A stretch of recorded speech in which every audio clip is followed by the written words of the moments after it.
Great. I'm constitutional attorney Catherine Henry. So let's look at what the statutes actually do. That's MCL 333.2253 and MCL 333.2453. They're the ones that give the state Department of Health and Human Services and the local health departments the authority to issue orders when it comes to public health epidemics and the like. So what does it allow them to do? First of all, for those of you who listen to me talk about the statutes and you're like, yeah, that's good enough. No, I want you to read these because they're not very long. The language is, if the director determines that the control of an epidemic is necessary to protect the public health, the director by emergency order may prohibit the gathering of people for any purpose and may establish procedures to be followed during the epidemic to ensure continuation of essential public health services and enforcement of health laws. Emergency procedures shall not be limited to this code. And then the last two sentences there are actually talking about involving some other agencies in terms of sharing information and whatnot. It's not really relevant to their ability to mandate us or not mandate us to do something. 2453 has the same information, only it talks about it in the terms of a local health officer. If a local health officer determines that control of an epidemic is necessary for the public health, and then it goes from there. So let's look at what that does, right? So essentially, it's really only two sentences that are at play here. The first thing that the statute tries to do is give the health department the right to prohibit the gathering of people for any purpose. Number one, we're going to come back to that. Number two, to ensure continuation of essential public health services. And number three, the enforcement of public health laws. So let's break that down a minute. Number one, prohibit the gathering of people for any purpose. Please tell me that you guys at this point have heard me talk enough about the US and Michigan constitutions that you know that's not okay. No statute can give any governmental agency or official the authority to prohibit the gathering of people for any purpose. That is the dumbest thing our legislature could have done. They don't have the authority to do that. The legislature does not have the authority to prohibit the gathering of people for any purpose. Therefore, they don't have the authority to give it to somebody else. No government agency can prohibit the gathering of people for any purpose. None, not a one. No government agency can prohibit the gathering of people for any purpose. In fact, our US and Michigan constitutions are pretty clear on this point. We have the First Amendment to the US Constitution. We have the same provisions in our state constitution that give us protection for the freedoms that God gave us. God gave us the freedom to peaceably assemble, to speak publicly, to petition our government for a redress of grievances. And all of those functions, what it boils down to is those are guaranteed by the Constitution. Specifically, if you look at the wording of the Constitution, those are supposed to be exercised undiminished, unrestrained, and unabridged. And if you want to follow along as to where I'm getting that wording, you can go to our state constitution preamble as well as Article 1, Section 5 of our state constitution. Again, let me reiterate that we are to enjoy these rights that I'm talking about, including the right to petition, the right to peaceably assemble, the right to free speech, the right to consult for the common good, to instruct our representatives. And then in our state constitution, we have additional specific rights to recall officers, initiate legislation, and amend the state constitution. All of those and more are rights that are guaranteed to us by the Constitution, given to us by God, to exercise undiminished, unrestrained, and unabridged.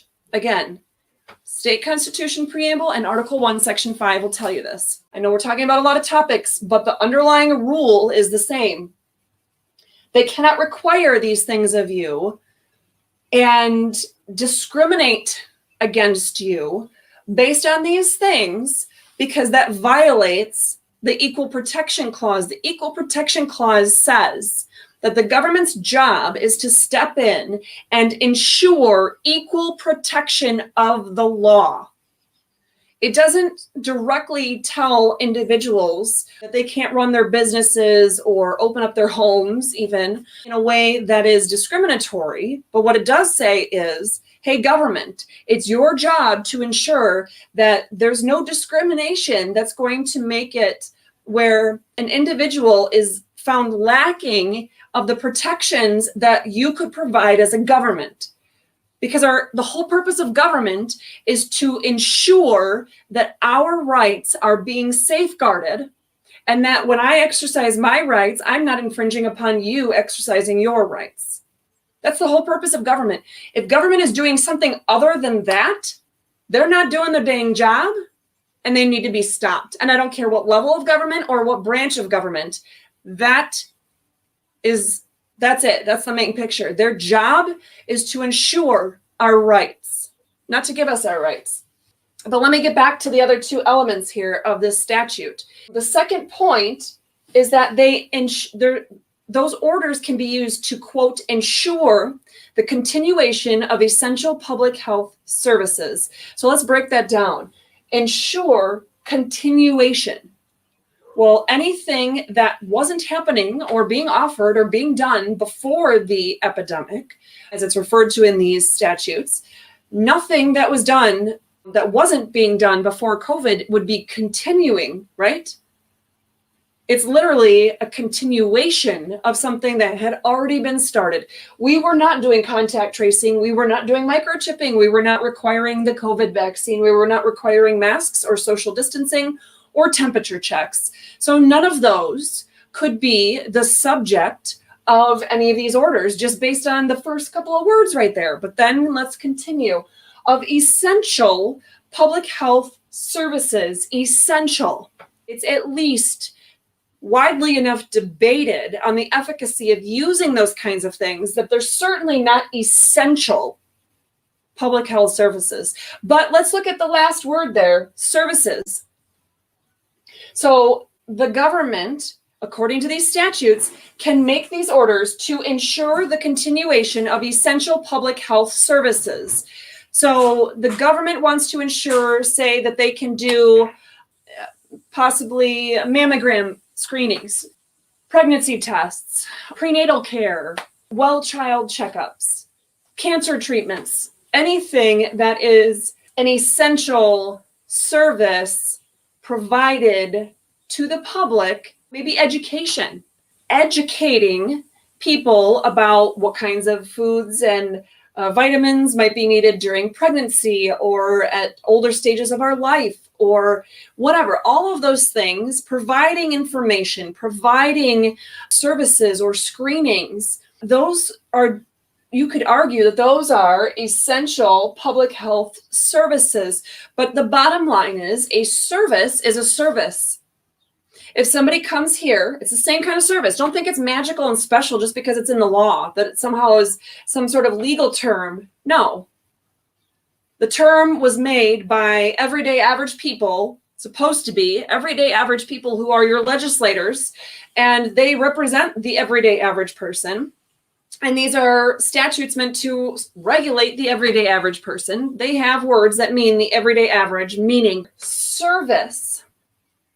So like I said, cancer screenings, mammograms, prenatal checkups, education on what to eat or drink or what to avoid during pregnancy, or maybe when you have cancer, are there, is there a certain kind of information that can be provided to people suffering through something like that, of ways to improve their chances of having, less complications. Those would be services, right? Services that you can choose to take or leave. If you have cancer, the government can't say, oh, well, it's an essential public health service that you go through chemo. We are going to require you to go through chemo. No, even if they say it's now an epidemic because more and more people are getting cancer, which they are, of all different kinds. The government still doesn't have the right to say, well, we're going to mandate you to have chemo because it's a service and it can help your health. That's point number 2. Point number 3, supposedly issue these orders to enforce health laws. Let's think about that. They can issue an order to enforce health laws. Pretty much that's the most useless thing up there, because they can't require you to do anything new that's not already required of you in a statute or in the Constitution. So it just says they're going to do their job to make sure that we're following the law.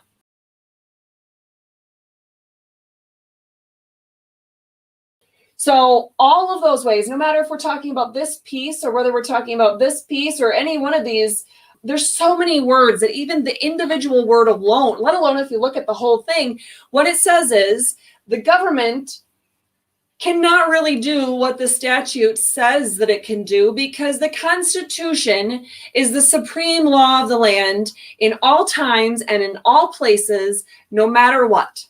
There's a post I made about that that had the exact language from a recent court case.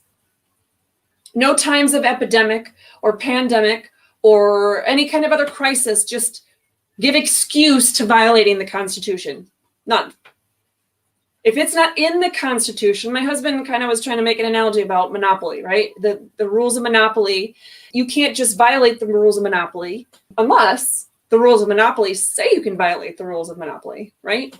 But there is no part of the Constitution that says you have to follow the Constitution unless something is scary or we have drought or pandemic or whatever. There is no part to the Constitution that says that. In fact, our state constitution might be on here somewhere. Article 4, Section 52 of our state constitution even says that our state legislature can only make public health laws that are suitable. If it's not constitutional, it's not suitable. That's an obvious one. So, mask requirements. Are they legal? No, they're not even following their own stinking thing here. A mask does not fall into any of these provisions here. Are they constitutional? No, absolutely not. No matter what they do to this statute, allowing the health department to issue orders to control the people and issue mandates and require this and require that of the people in ways that clearly violate the state and federal constitutional provisions that protect our God-given liberties, it's not going to be constitutional. Well, and we still have a separation of powers issue too, right? Because think about it this way. By making these orders, we have people that are being told, well, at this particular time, because these orders are changing every 5 minutes, I even stopped keeping up with every single one because I had been reading every single one of them word for word and cross-referencing with all the prior versions to see what has changed and what has remained the same. Who cares? They're unconstitutional. And it's for the same premise, the exact same premise that the Supreme Court said in October after myself and a couple of other attorneys were arguing against these orders last fall. And that is that these orders, whether it's the governor or whether it's MDHHS, they're part of the executive branch. And so when they issue an order that is impacting every area of our lives, and they are saying not only that, but then they're saying if you violate any part of this order, then you're committing a crime. They are legislating, they are creating laws. You can't have the legislature giving the executive branch power to create laws by simply calling it something else like an emergency order or an executive order. I don't care what you call it. If it's not legit, it's not legit, and it's not. And some things to keep in mind. Article 1 of our U.S. Constitution does the same thing that Article 4, Section 1 of our Michigan Constitution does. It describes where the legislative power resides. It's the legislature. Article 2 of the U.S. Constitution and Article 5, Section 1 of the Michigan Constitution executive branch powers. Article 3 of our U.S. Constitution and Article 6, Section 1 of our Michigan Constitution, judicial powers. Those are important. And they're really not long provisions. The Michigan ones are even shorter. If you haven't read them yet, I'm going to ask you to do that. Oh, and there's that Article 5, Section 2 of the Michigan State Constitution that I mentioned earlier. And let's not forget this, as far as separation of powers, Article 3, Section 2 of our state constitution very clearly says that no official exercising one power of, let's say, the executive branch can exercise any powers of another branch of government, say the legislative branch. If you are serving in the executive capacity, you cannot exercise judicial or legislative powers. That's just how it goes. Because the more you funnel all those powers into one entity or one individual, then what? Tyranny is sure to come. Also, we want to keep in mind a few things, right?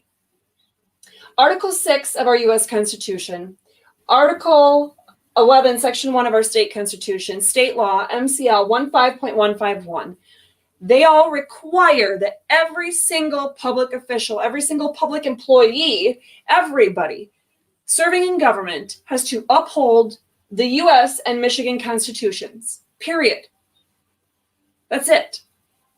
They don't take an oath to protect the public from a pandemic. They don't take an oath to protect us from any other scary thing, from a drought or from disease or anything like that. They take an oath to uphold and support the U.S. and Michigan constitutions, which, again, the purpose of those were created, and what they actually do is to ensure that we have the ability to exercise our God-given liberties, including Article 1, Section 23 of our state constitution and the 9th Amendment to our U.S. Constitution, which are our unenumerated rights.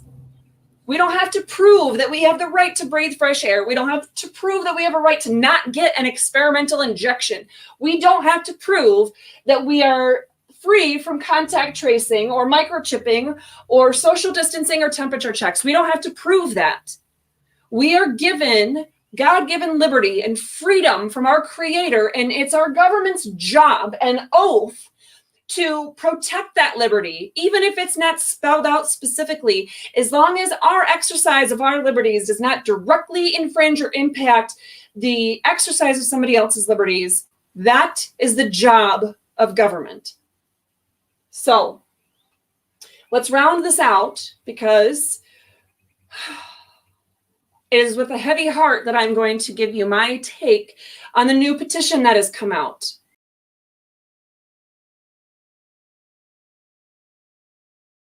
When you're on any kind of property open to the general public, can you receive a lawfully issued trespass citation? Can you be arrested for trespassing?